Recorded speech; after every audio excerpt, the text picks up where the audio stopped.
Hey there guys, it's Tim with another motivational video for you this week. And today I want to talk a little bit about honoring where you're at in the journey. Now, this builds a little bit upon the video that I put up last week, which was about don't take your foot off the gas. So some of this might seem a little contradictory, but let me get real nuanced with this, okay?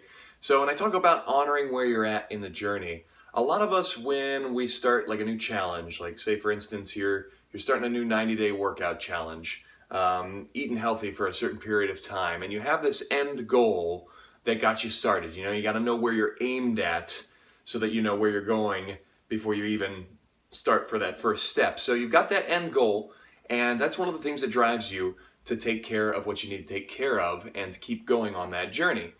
But the problem is that sometimes we get so focused on that end goal and what that's going to look like that every day that we aren't there, we feel dejected, we feel disappointed, and we get frustrated and impatient with the process in the interim. And we're not looking at the little details and the little changes and improvements that we're making day to day. Instead of staying focused here in the present of what I accomplished today, what I got done today, how much better I did today than yesterday, even if it's just incremental, very small changes, we're missing all of those things and we're not giving those things credit. And because we haven't reached that end goal yet, every single day becomes more of a disappointment, which of course adds up to making it more difficult to actually be able to do the actions that we need to do. So this is why I say you've got to honor where you're at in the journey. You've got to take where you're at, compare it with where you were yesterday or where you were when you started. This is why it's so important to take before and after photos, to take your measurements, to journal about the process that you're going through, so you have something to compare with. When you get on the scale and you haven't lost any weight and you have no other thing to gauge your progress by, then of course that's going to be a disappointment. But if you get on the scale and you haven't lost any weight, but when you check all your inches and your measurements, maybe you've lost an inch or two as far as like your overall size, maybe when you look at your journal from the beginning, you were starting off from a very negative standpoint in your mind, and now you're starting to notice as you write down how you feel day in, day out, you check in with yourself, that you're starting to feel a little bit better, you're starting to have a little bit more energy, you're starting to have a little bit more positive mood on a regular basis that you don't have to, force.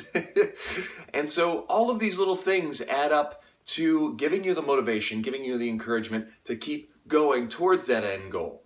Because that end goal is important, and the reason you started it, it's still going to be important to you when you get through 30 days or 60 days. That's how you know that you're still on track.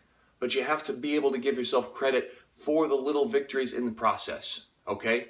So a lot of my message will continue to come back to this point because I think it is so important and so critical and something that so many people miss in their journey. And I really want you to get focused on staying present in your journey, honoring where you're at, being kind to yourself in the process, and then keeping that end goal as your ultimate destination, but making sure that every step you take along the way, you're like, hey, here's another step. I'm moving a little closer to my goal. I'm getting a little bit further along. Just take that in for yourself. It'll make a world of difference in how you approach your health and fitness journey, okay? So thanks so much for watching, guys. If you have additional questions or comments, post them down below, and we'll see you next week in the next video. All right, take care.